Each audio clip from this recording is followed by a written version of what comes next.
வடிவேலோட ஒரு காமெடி ஒண்ணு இருக்கும். ஒரு குட்டி பையன் வந்து, "டேய் வாடா, டேய் குட்டா வாடா, பூரி சாமியாரு என்னடா சொல்றாரு சுத்தி சுத்தி. நீ பிரதிஷ்டை செய்வதை நான் பார்ப்பதா? கால் செய்வதை கை செய்ய முடியுமா? அது முடியுமா? இது முடியுமான்னு மோடிய பார்த்து, டேய் வாடா, வாடா, சூடுகாரனா இருந்தா வாடா, வெக்கமான ரோஷியா இருந்தா வாடா, அனுப்புடா உன்னுடைய குரங்கு கும்பலை, உன்னுடைய மோடி பக்தர்களை அப்படின்றாரு. ஆனா மோடி பாத்தீங்களா, அந்த டீ குடிக்கிற ஆள் மாதிரியே டீ குடிச்சுன்னு கம்முனே இருக்காரு.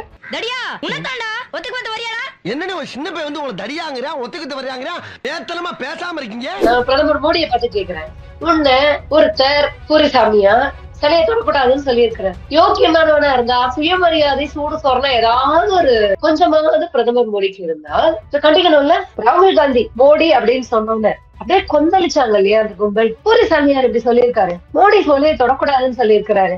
இந்த கும்பலுக்கு எங்கேயாவது சூடு சொரணம் வந்ததா பாத்தீங்களா? மோடி பார்ப்பனர்களின் அடியாள், பார்ப்பனர்களுக்கு சேவை செய்யக்கூடியவர்கள், பார்ப்பன உயர் வர்ணாசிரமத்தை நிலைநிறுத்தக்கூடிய ஒரு சனாதன அடிமை அப்படிங்கிறது மோடி பக்தர்களுக்கும் தெரியும். அதனாலதான் மோடி அவர்களுடைய பக்தர்கள் எல்லாரும் வாயை பொத்திக்கிட்டு இருக்காங்க. ஏன் பேச வேண்டியதானே? ஆனா பாருங்க, பாப்பானுடைய போராட காலம் முகலாயர்கள் வந்தார்கள், எல்லாரும் சமமா நடத்தினார்கள். இன்னும் போராத காலம் அதுக்கப்புறம் பிரிட்டிஷ்காரனும் வந்தான், எல்லாரையும் சமமா நடத்தினா. சரி பொழப்பு போடுமே அப்படிங்கறதுக்காக அப்படி எல்லாம் வாய முடின்னு இருந்துட்டோம். சரிடா பிஜேபி வந்துருத்தே, நம்ம திரும்பி சனாதனத்தெல்லாம் மீட்டுண்டு வரலாம் அப்படின்னு சொல்லிட்டு ரொம்ப ஆசையில இருந்திருப்பார் பூரிசாமியாரு.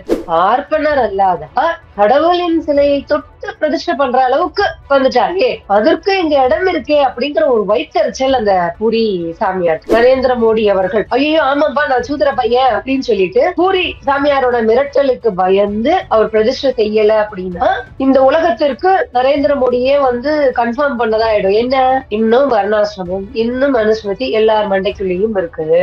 நம்ம ஆளுங்களை உடனே என்ன பண்ணோம்னா, மோடி பிரதிஷ்டை பண்ணதோட டாக்குமெண்ட்ஸ் போட்டோஸ் எல்லாத்தையும் ஆதாரமா எடுத்துட்டு போய் அந்த கேஸோட சப்மிட் பண்ணி பாருங்க, இனி பார்ப்பனர் அல்லாதா கடவுளை தொடுவதற்கு எந்த ஆகமும் சாஸ்திரமும் தடையே இல்லை. பாருங்க பிரதமரை தொட்டிருக்காரு, இனி சாமானிய மக்கள் தொட்டா என்ன? நீ என்னதான் உருண்டு புரண்டு ஜெய் ஸ்ரீராம் சொன்னாலும் நீ சூத்திரன் தான். வர்ணாசிரமத்தின்படி நீ மிஞ்சி போனா என்ன பண்ணலாம்னா, ஜெய் ஸ்ரீராம்னு பேரை சொல்லி இந்தியர்களை அடிச்சு கொள்ளலாம், மாட்டுக்கரியின் பேரால் சக இந்தியர்களை அடிச்சு கொள்ளலாம். அதுக்கு உனக்கு ரைஸ் உண்டு, ஆனா சுவாமி சிலையெல்லாம் தொடக்கூடாது அப்படின்னு சொல்லாம சொல்ற.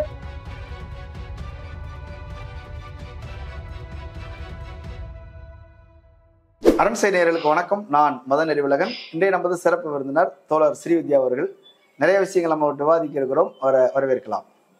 வணக்கம் தோழர். வணக்கம். மோடி அவர்கள் ஸ்ரீ ராமருடைய சிலையை வந்து பிரதிஷ்டை செய்ய போகிறார் அப்படின்னு ஒரு நாடு முழுக்க ஒரு கும்பாபிஷேகம் நடக்க போகிறது.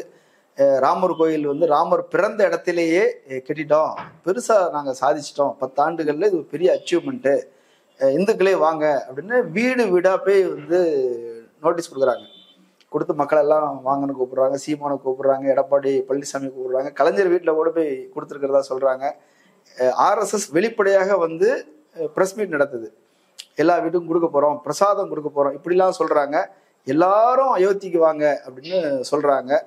எனக்கு இதுல என்ன கேள்வி அப்படின்னா, இது ஒரு பக்கம் நடக்குது, இன்னொரு பக்கம் வந்து பூரி சங்கராச்சாரியார் அவர் வந்து டென்ஷன் ஆயிட்டார். நீங்க வந்து மோடி சிலையை தூக்கி பிரதிஷ்டை பண்ணுவாரு, அதை பார்த்து நான் கை தட்டிக்கிட்டு இருக்கணுமா? அதெல்லாம் முடியாது, நான் வரமாட்டேன் அப்படின்னு சொல்லிட்டார். இப்போ இந்த மோடி கையால் சிலையை தொட்டு பிரதிஷ்டை செய்வது அப்படின்றத வந்து இவரால் சகிக்கவே முடியல அப்படின்றது தான் அவர் சொல்ற விஷயம். ஏன் அவரால் ஏற்றுக்கொள்ள முடியவில்லை? பூரி சங்கராச்சாரிக்கு ஏன் இதை வந்து ஏற்றுக்கொள்ள முடியவில்லை அப்படின்னா, இவர்களுடைய பாரம்பரியம் என்னன்னு பாத்தீங்கன்னா, பார்ப்பனர் அல்லாதாரே கண்ணால பார்த்தாலே தீட்டு, அவங்க மூச்சு காட்டே படக்கூடாது அப்படின்னு வச்சிட்டு இருந்த கும்பல் தான் இவங்க. இப்ப கால மாற்றத்தினால் கொஞ்சம் கொஞ்சம் அதெல்லாம் மாறிடுச்சு இல்லையா? இப்போ பார்ப்பனர் அல்லாத கடவுளின் சிலையை தொட்டு பிரதிஷ்டை பண்ற அளவுக்கு வந்துட்டாரே, அதற்கு இங்க இடம் இருக்கே அப்படிங்கிற ஒரு வைத்தறிச்சல் அந்த பூரி சாமியார். கடவுள் பிறந்த இடத்தில் வந்து இதை பண்ணிட்டோம் அதை பண்ணிட்டோம் அப்படி எல்லாம் சொல்றாங்கல்ல. ஒரு படத்துல ஒரு டைலாக் வரும், உலகத்துல அவன் என்னென்னவோ கண்டுபிடிச்சிருக்கான், நான் எதை கண்டுபிடிச்சிட்டு வந்திருக்கு பாரு அப்படின்னு சொல்லிட்டு சந்தானத்தோட ஒரு டைலாக் ஒண்ணு வரும். அந்த மாதிரி கண்டுபிடிச்சிட்டாங்கன்னா ஏதோ கொரோனாக்குள்ள மருந்து கண்டுபிடிச்சிட்டாங்களோ, அதிநவீன ஏவுகணையை கண்டுபிடிச்சிட்டாங்களோ, தீர்க்க முடியாத நோய்க்கு வந்து மருந்து கண்டுபிடிச்சிட்டாங்களோ கேன்சருக்கு இந்தியால அப்படின்னு நினைச்சா மோடி அரசு ராமர் பிறந்ததாக சொல்லப்படுகின்ற நம்பப்படுகின்ற இடத்தில் கோவில் கட்டிட்டாங்க அப்படிங்கறத பெருமை பீத்தின்றது. சாதாரண ஸ்லாங்ல சொல்லணும்னா மத கலவரம் பண்றதுக்கு இந்த கோயிலை கட்டிவிட்டு இதுங்களுக்கு பெருமை பாரு அப்படிங்கிற மாதிரிதான் இருக்கு. பிரதமர் நரேந்திர மோடி சிலையை தொட்டு பிரதிஷ்டை பண்றத நான் எல்லாம் போய் பார்க்க முடியாது, என்னால சகிச்சுக்க முடியாது அப்படின்னு பூரி சாமியார் சொல்லியிருக்காரு இல்லையா. இதுக்கு ஆக்சுவலா பொங்க வேண்டியது, வருத்தப்பட வேண்டியது யாருன்னு பாத்தீங்கன்னா பிஜேபி சங்கி கும்பல். RSS பொங்காது. ஏன்னா RSS ஓட அஜெண்டாவே வந்து அந்த வர்ணாசிரமத்தை வந்து நிலைநிறுத்தணும் அப்படிங்கிறது தான். எனக்கு என்னன்னா, இப்போ மோடி ராமர் சிலையை தொட்டு பிரதிஷ்டை பண்ணா என்ன, பண்ணாட்டி எனக்கு என்ன, ஈயாத மரம் காய்ச்சா என்ன கனிஞ்சா என்ன அப்படிம்பாங்க. ஒரு மரம் வந்து அது பிரயோஜனமே இல்ல, ஆனா அது வந்து பூத்து குலுங்குது, அப்படி என்ன பிரயோஜனம்? அது மாதிரி மனிதநேயமே இல்லாத பிரதமர் நரேந்திர மோடி ராமர் சிலையை வச்சா என்ன, அம்பேத்கர் சிலையை வச்சா என்ன, எதுக்குமே பெருமை கிடையாது. என்னுடைய பார்வை அதுதான். ஆனால் பிரதமர் நரேந்திர மோடி ராமர் சிலையை தொட்டு பிரதிஷ்டை பண்ணணும் அப்படின்னு எதிர்பார்க்கிறேன். ஏன் அப்படின்னா, ஒருவேளை ராமர் சிலையை நரேந்திர மோடி அவர்கள் ஐயோ ஆமாப்பா நான் சூத்திர பையன் அப்படின்னு சொல்லிட்டு பூரி சாமியாரோட மிரட்டலுக்கு பயந்து அவர் பிரதிஷ்டை செய்யல அப்படின்னா இந்த உலகத்திற்கு நரேந்திர மோடியே வந்து கன்ஃபார்ம் பண்ணதா ஆயிடும். என்ன, இன்னும் வர்ணாசிரமம், இன்னும் மனுஸ்மிருதி எல்லார் மண்டைக்குள்ளேயும் இருக்குது, இந்த நாட்டில் வர்ணாசிரமம் தான் இன்னும் ஆதிக்கத்தில் இருக்குது. அத பிரதமர் மோடியே வந்து கன்ஃபார்ம் பண்ற மாதிரி ஆயிடும். ஒருவேளை அவர் வந்து பூரி சாமியாரோட மிரட்டலுக்கு பயந்து பண்ணல அப்படின்னா. ஒருவேளை பிரதமர் நரேந்திர மோடி இந்த பூரி சாமியாரோட மிரட்டலுக்கு எல்லாம் பயப்படாம, அந்த ஆரிய பார்ப்பனருடைய மிரட்டலுக்கு எல்லாம் பயப்படாம அந்த ராமர் சிலையை தொட்டு பிரதிஷ்டை பண்ணிட்டாருன்னு வச்சுக்கோங்க, நமக்கு ஒரு பெரிய அட்வான்டேஜ் என்ன அப்படின்னா, பார்ப்பனர் அல்லாதவர்கள் ஆகம கோவில்களில் அர்ச்சகர்களாக ஆகக்கூடாது அப்படின்னு சொல்லிட்டு பிஜேபி RSS சங்கை கும்பல் போய் நிறைய கேஸ் போட்டிருக்கு. நம்ம ஆளுங்களை உடனே என்ன பண்ணோம்னா, மோடி பிரதிஷ்டை பண்ணதோடைய டாக்குமெண்ட்ஸ், போட்டோஸ் எல்லாத்தையும் ஆதாரமா எடுத்துட்டு போய் அந்த கேஸோட சப்மிட் பண்ணி பாருங்க, இனி பார்ப்பனர் அல்லாதார் கடவுளை தொடுவதற்கு எந்த ஆகமும் சாஸ்திரமும் தடையே இல்லை.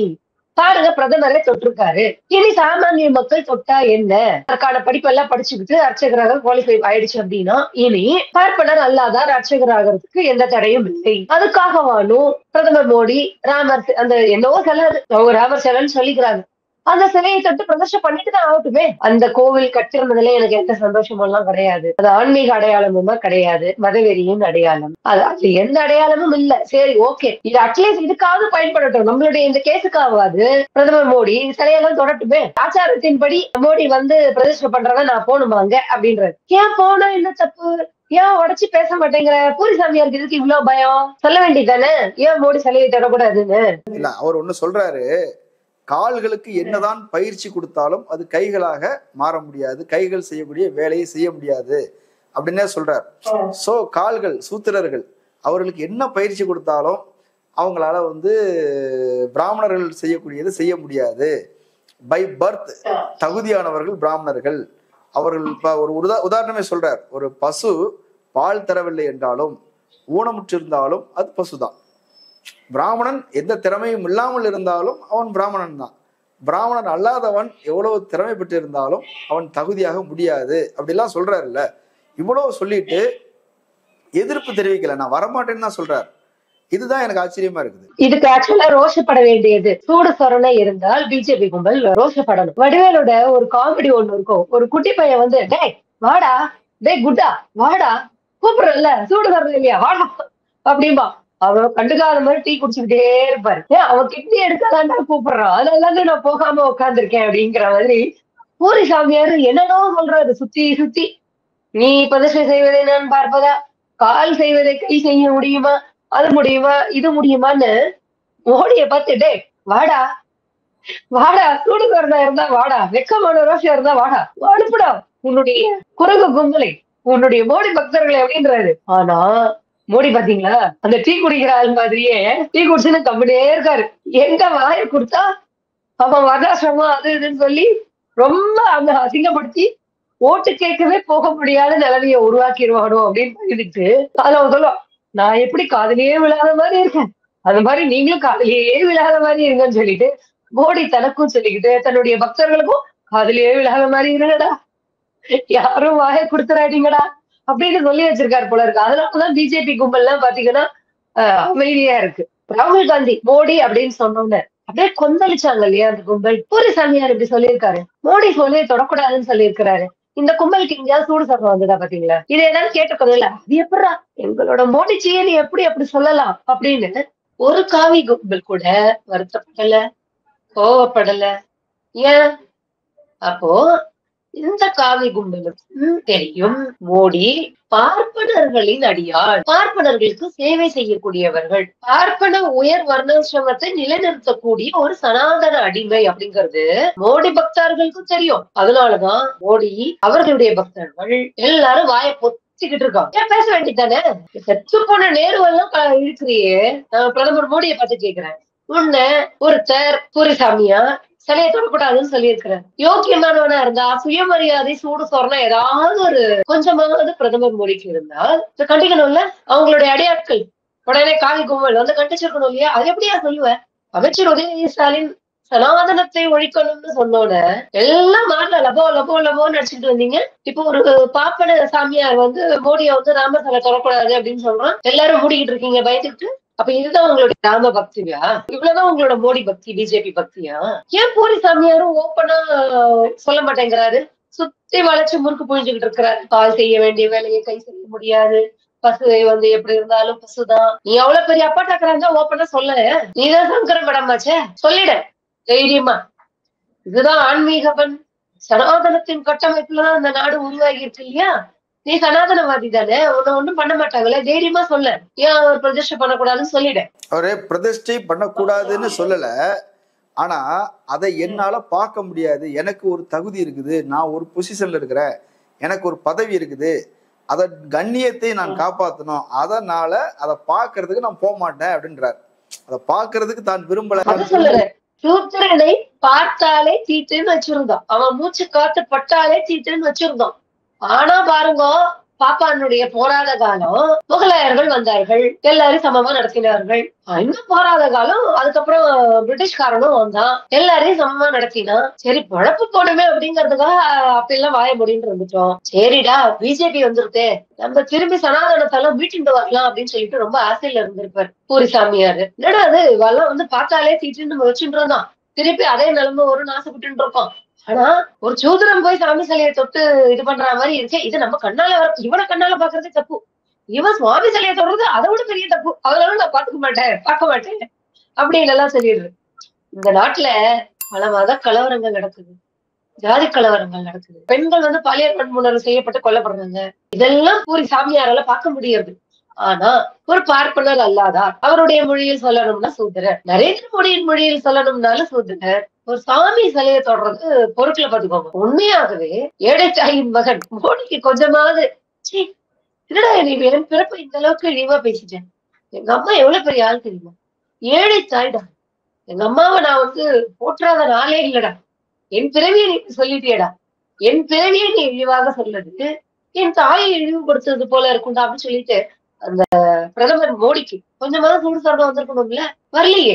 ஓ இந்த கும்பல் என்ன புரிஞ்சுக்கணும் அப்படின்னா, நீ என்னதான் உருண்டு புரண்டு ஜெய் ஸ்ரீராம் சொன்னாலும் நீ சூத்திரன் தான், வர்ணாசிரமத்தின்படி நீ மிஞ்சி போனா என்ன பண்ணலாம்னா ஜெய் ஸ்ரீராம்னு பேரை சொல்லி இந்தியர்களை அடிச்சு கொள்ளலாம், மாட்டுக்கரியின் பேரால் சக இந்தியர்களை அடிச்சு கொள்ளலாம், அதுக்கு உனக்கு ரைஸ் உண்டு, ஆனா சுவாமி சிலையெல்லாம் தொடக்கூடாது அப்படின்னு சொல்லாம சொல்ற. ஆனா இந்த பாருங்க இந்த பிஜேபி பக்கிங்க அதையும் கேட்டுக்கிட்டு கம்முன்னு இருக்கு.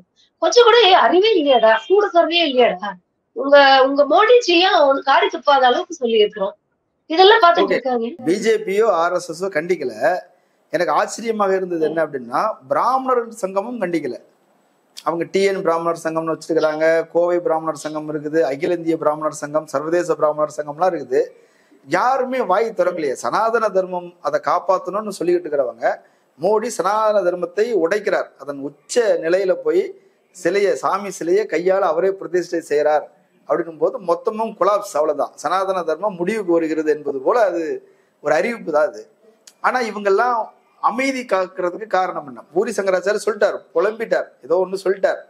ஆனா இவங்க எல்லாம் கம்முன்னு இருக்கிறாங்க. இந்த பார்ப்பன தன்மையை பத்தி நீங்க முதல்ல புரிஞ்சுக்கணும். அதுல அடுத்ததான் வரேன். நரேந்திர மோடி ராமர் சிலையை தொட்டு பிரதிஷ்டை பண்ணிட்டாருன்னு வச்சுக்கோங்க, சனாதனத்தை ஒழிச்சுட்டார் அப்படின்னு நம்ம சொல்லிடலாம். உதயநிதி எல்லாம் ஒழிக்கல, யாரு சனாதனத்தை ஒழிச்ச? நரேந்திர மோடி தான் ஒழிச்சது அப்படின்னு சொல்லிட்டு நாமளே ப்ராபகேட் பண்ணிடலாம். சரி, பார்ப்பன தன்மை அப்படிங்கறத ஒண்ணு புரிஞ்சுக்கணும். வேணும் இது நம்ம எங்க போனோம் அப்படின்னா, இந்த பாஜக பக்கம் போட்டிருக்கிற வீர சிவாஜி இருக்காரு இல்லையா, அவருடைய வரலாறுல இருந்து நீங்க எடுத்துக்கிட்டீங்க அப்படின்னா கூட, அவருடைய வாரிசுகளான சாகு மகராஜோடைய வரலாறை எடுத்துக்கொண்டாலும், இவர்கள் யாருமே பிறப்பால் சத்திரியர்கள் கிடையாது.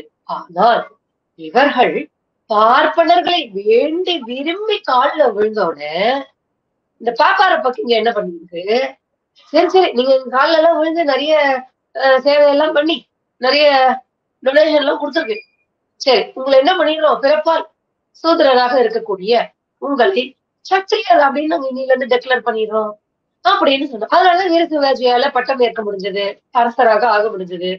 அவருடைய வாரிசுகள் தலைமுறையில் வந்து சாகு மகராஜுக்கும் இதே மாதிரி ஒரு அவல நிலை ஏற்பட்டது. நீ எல்லாம் சூத்திர பையன், உன் காதால சமஸ்கிருதத்தை கேட்கறதே பாவம். அந்த சாகு மகராஜ் தான் வந்து அம்பேத்கர் படிப்புக்கெல்லாம் உதவி செஞ்சேன். அதனால இது ஏதோ பல நூற்றாண்டு காலம்னு மக்கள் நினைச்சிட வேண்டாம். அந்த சாகு மகராஜுக்கே நீ சூத்திர பையா, நீ காதால சமஸ்கிருதம் எல்லாம் கேட்கக்கூடாது, உனக்கு சமஸ்கிருத மந்திரம் சொல்றதுக்குலாம் நீ ஒருத்தே கிடையாது அப்படின்னு சொல்லி அவரை வந்து ரொம்ப இழிவுபடுத்திட்டு இருந்தார். அப்ப சாகு மகராஜ் என்ன பண்ணாரு, அப்ப அந்த ஊர்ல இருந்த சங்கர மடத்தினுடைய சொத்துக்கள் எல்லாம் பறிமுதல் பண்ணிட்டாரு. நோட், எல்லா பிராமண சங்கமும் அமைதியா இருக்குன்னு சொன்னீங்க இல்லையா, அதுக்காக சாகு மகராஜ் என்ன பண்ணாரு, ஏன் நான் கொடுக்குற டொனேஷன் காசுல எல்லாம் வந்து மடமே நடக்குது, குடுற எல்லாத்தையும் சொத்து அப்படின்னு சொல்லிட்டு பறிமுதல் பண்ணிட்டு மடம் எடுத்து மடத்தோட சொத்தும் எடுத்து என்ன பண்ணுவாங்க, உடனே சாகு மகராஜ் கிட்ட போய் டோன்ட் வரி, நீங்க சூத்திரர்லாம் இல்ல, இனிமே சத்திரியர் அப்படின்னு சொல்லிட்டா, சொல்லிட்டு அந்த சொத்தெல்லாம் பறிமுதல் பண்ண சொத்தெல்லாம் திருப்பி வாங்கிட்டாங்க. இப்ப இந்த பிராமண சங்கங்களுடைய அமைதி ரெண்டு காரணம் இருக்கும். மோடியாக ஒருவேளை உணர்ந்து அவரே வாபஸ் வாங்கிட்டாருன்னா, பின் வாங்கிட்டாருன்னா, எதுக்கு நம்ம அதுக்குள்ளேயே வாயை திறந்து பேரை கெட்டப்படுத்திப்பானே, அவரு ஏதாச்சும் பறிமுதல் பண்ணிவிட்டாருன்னா, இடபிள்யூஎஸ் 10% எல்லாம் கேன்சல் பண்ணிவிட்டாருன்னா என்ன பண்றதுங்கிற ஒரு பயம் இருக்கு போனோம். அப்போ சரி அவரா வாபஸ் வாங்கட்டும். அப்படி இல்லை அப்படின்னா, ஒருவேளை அவர் பிரதிஷ்டை பண்றாரு அப்படின்னா, தயாராயிட்டார் அப்படின்னா, வீர சிவாஜி எல்லாம் பண்ணா பாருங்க, வாரிசுகள் எல்லாம் பண்ணா பாருங்க, பார்ப்பனர்களுக்கு போய் சேவகம் பண்ணி பாடி புகழ்ந்து இந்த காசு எல்லாம் கொடுத்து லஞ்சம் கொடுத்து பட்டம் மாத்திண்டா இல்லையா, அந்த மாதிரி ஒருவேளை நரேந்திர மோடி கூட பட்டத்தை மாத்தி விட்டுருவாலும் ஒண்ணுவோம். அவர் பிறப்பார் சூத்திரர், பிற்படுத்தப்பட்டவர் இல்லையா, ஓபிசி, இன்னையில இருந்து நீங்க சத்திரியர், நீங்க வந்து ஃபார்வர்ட் கம்யூனிட்டியில வந்துட்டே அப்படின்னு சொல்லிட்டு பார்ப்பனர்கள் சர்டிபிகேட் கொடுத்தாலும் கொடுக்கலாம். அதையும் மோடிஜி வந்து பல்லு இழிச்சுட்டு வாங்கிட்டு பிரதர்ஷனம் பண்றதுக்கும் போகலாம் ஒண்ணு. ஆனா இந்த வரலாறு எல்லாம் வந்து மோடிக்கு வந்து தெரியாம எல்லாம் இருக்காது, தெரியும். அப்போ உண்மையாகவே சூடு சுரணை இருந்தால் மோடி, என்னடா இவ்வளவு காலகாலமா இப்படி பண்ணிருக்கீங்க, நான் அங்க அந்த மசூதியை இடிச்சு அதுல கோவில் கட்டுறதுக்கு எவ்வளவு ஒரு அடியால் வேலை ரவுடிசம் எல்லாம் பார்த்திருக்கோம், கொஞ்சம் கூட நன்றி உணர்ச்சியே இல்லையே இந்த ஜென்மங்களுக்கு அப்படின்னு சொல்லிட்டு ஒருவேளை சூடு சுரணை வந்து நான் அப்படிதான்டா பண்ணுவேன், நான் சனாதனத்திற்கு எதிராக, வர்ணாசிரமத்திற்கு எதிராக, அநீதிக்கு எதிராக நான் இப்படிதான்டா பண்ணுவேன் அப்படின்னு பண்ணணும். பண்ணுவாரா அப்படிங்கிறது ஒரு பெரிய கேள்வி. இப்ப இது ஒரு பிரச்சனை அப்படின்னா, இன்னொரு பக்கம் என்ன அப்படின்னா, கோயிலை கட்டி முடிக்கல, கட்டி முடிக்கிறதுக்கு இன்னும் 2 வருஷம் ஆகும் அப்படின்னு சொல்றாங்க. கோயில் கட்டி முடிச்ச பிறகுதான் கும்பாபிஷேகம் நடத்துவாங்க, நமக்கு எல்லாருக்கும் தெரியும், நம்ம பார்த்துருக்குறோம், இது உலக வழக்கம். கட்டி முடிக்கிறதுக்கு முன்னாடியே கும்பாபிஷேகம், பார்ப்பனர் அல்லாத மூலமாக சாமி சிலை பிரதிஷ்டை, இது நீங்க இவங்க இதுவரைக்கும் வச்சிருந்த எல்லா சிஸ்டமும் மாறுது இல்லையா. கட்டி முடிக்கிறதுக்கு முன்னாடியே கும்பாபிஷேகம் அப்படிங்கிற அந்த சிஸ்டமே புதுசா இருக்குது. அதை பத்தி உங்களுடைய கருத்து என்ன?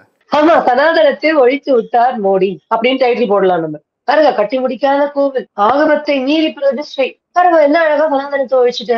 நீங்க கட்டி முடிக்காத கோவில், கோவில்னு சொல்லும் போது எனக்கு நிர்மலா சீதாராமனுடைய நினைவுதான் வருது. ஏன்னா இப்பதான் கோவிலை பத்தி எல்லாம் பேசி மாட்டினாங்க இல்லையா, வீடியோ உலா வர முடியல பெருமாளால, சால்வ் பண்ணலன்னா நானே வந்து உட்காந்துருவேன் முடியிற வரைக்கும் அப்படின்னு.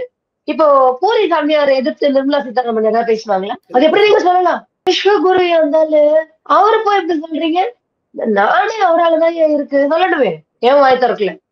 பார்ப்பன கும்பலுக்கு உள்ளூர மோடி விஸ்வகுருவாகவே இருந்தாலும் சூத்திரர் அப்படிங்கிற எண்ணம் இன்னும் மனசுக்குள்ள இருக்குல்ல. கட்டி முடிக்காத கோவில் திறக்கிறாங்க, நீங்க ரொம்ப ஃபீல் பண்றீங்க. ஒரே ஒரு கல்லை நட்டுட்டு மதுரை எய்ம்ஸ் 90% ஒர்க் முடிஞ்சிருச்சுன்னு போய் சொன்னவங்க அந்த கும்பல். அந்த கும்பல் கிட்ட நீங்க நேர்மை எல்லாம் எதிர்பார்க்க முடியாது. ஆனால் நான் திரும்பவும் சொல்றேன், இது இது எல்லாமே பாயிண்ட்ஸ் நோட் பண்ணி வச்சுக்கணும். கோவிலை கட்டி முடிக்காமல் ஸ்டார்ட் பண்ணலாம், ஆகமத்தை மீறலாம், ஒண்ணும் கெட்டு போயிடாது, பார்ப்பனர் இல்லாத சுவாமிகளையே தொடலாம், பகவானுக்கு ஒண்ணும் ஆகாது அப்படிங்கறதெல்லாம் நம்ம நோட் பண்ணி வச்சுக்கணும். Strong evidence. கொஞ்சமாவது பிரதமர் மோடிக்கு வந்து என்னடா நம்மள இப்படி இழிவுபடுத்திட்டாங்களே அப்படிங்கிற ஒரு சூடு சொரணை, கூச்சம், ரோஷம் அதெல்லாம் இருக்காது. ஏன்னா கிட்டத்தட்ட 10 வருஷமா வந்து நாடே காரி துப்பிட்டு இருக்கு. என்ன ஏன் ஆட்சி பண்ற? உன் ஆட்சியில இன்னும் எவ்வளவு மோசமா போயிட்டு இருக்கு நாடு. ஒரே மதக்கலவரமா இருக்கு. பெண்களுடைய நிலைமை ரொம்ப மோசமா போயிருச்சு. இப்படி 10 வருஷமா எல்லாரும் காரி துப்பிட்டு இருக்காங்க. அதையே இருந்தாலும் தொடச்சு போட்டுட்டு தான் உட்கார்ந்துட்டு இருக்காரு பரவாயில்ல இல்லைன்னு வச்சுக்கோங்களேன். இல்ல மணிப்பூர் கலவரத்துல நாடே கொந்தளிச்சுது. ஆனா மனுஷன் வாயை திறக்கிறதுக்கு 80 நாளைக்கு மேல எடுத்துக்கிட்டாரு. அதுவும் 30 செகண்ட் தான் பேசினாரு. மணிப்பூர் மக்கள் பாதிக்கப்பட்டாங்க அப்படின்னு சொல்லிட்டு சொல்றதுக்கு. அதனால எந்தவித சூடு சொரணை, வெக்கமான ஒரு விஷயம் எதுவுமே இல்லாத ஆள் தான் அந்த ஆளு. அதனால நீ என்னைய சூதுரன்னு சொல்லு, இல்ல என்ன வேணாலும் சொல்லு, நான் அதை பத்தி எல்லாம் கவலைப்பட மாட்டேன். நாங்க கோயிலை காமிச்சுதான் ஓட்டு வாங்கணும் மக்களுக்கு, அப்பதான் போடுவாங்க. போய் சொல்றதுக்கு மக்கள் கிட்ட நாங்க என்ன வேலை வாய்ப்பு இன்க்ரீஸ் பண்ணிட்டோம்னு சொல்லியா மோடி வந்து ஓட்டு கேட்க முடியும்? பெண்களுக்கு பாதுகாப்பான ஒரு நாட்டை உருவாக்கிட்டோம்னு சொல்லிட்டா ஓட்டு கேட்க முடியும்? தொழில் வளர்ச்சியை ஏற்படுத்திட்டோம்னு சொல்லியா இந்த மக்கள் கிட்ட போய் வந்து ஓட்டு கேட்க முடியும்? சோசியலிசம், செக்குலரிசம் அப்படிங்கிற தன்மையை நாட்டுல வளர்த்துட்டேன்னு சொல்லியா வந்து ஓட்டு கேட்க முடியும்? மகிழ்ச்சியான நாடுகளில் பட்டியலில் இந்தியாவை முதலிடத்திற்கு கொண்டு வந்து விட்டோம் அப்படின்னு சொல்லியா மக்கள் கிட்ட ஓட்டு கேட்க முடியும்? இல்ல பெட்ரோல் டீசல் விலையை அதிகமாக உயர்த்தி விட்டுட்டோம்னு ஓட்டு போடுங்கன்னு சொல்லி கேட்க முடியுமா? கேஸ் விலையை உயர்த்தி விட்டுட்டோம்னு சொல்லி கேட்க முடியுமா? வறுமை நிலையில் இருக்கக்கூடிய மக்களின் எண்ணிக்கையை அதிகமாக்கிட்டோம், அதனால ஓட்டு போடுங்கன்னு மோடிஜியால கேட்க முடியுமா? இந்த நாட்டுல ஜனநாயக தன்மையை அழிச்சிட்டு வரோம், அமலாக்கத்துறையே எங்க அடியாக பயன்படுத்தி வசூல் ராஜாவா செயல்பட்டுக்கிட்டு வரோம் அப்படின்னு சொல்லி மக்கள் கிட்ட ஓட்டு கேட்க முடியுமா? உங்களுடைய தாய்மொழியெல்லாம் மதித்து அதற்கான இடங்களை எல்லாம் உருவாக்கி இருக்கிறோம்னு சொல்லிட்டு ஓட்டு கேட்க முடியுமா? முடியாது. உருப்படியா சொல்லி ஓட்டு கேட்கறதுக்கு துப்பில்லாத நரேந்திர மோடியால் ராமர் கோயில மட்டுமே காமிச்சு ஓட்டு கேட்க முடியும். அதனாலதான் அறக்க பறக்க மனுஷன் கம்ப்ளீட் ஆகாத கோவில்ல போய் வந்து நானு சிலையை பிரதிஷ்டை பண்ணியே தீருவேன் அப்படிங்கிறான்.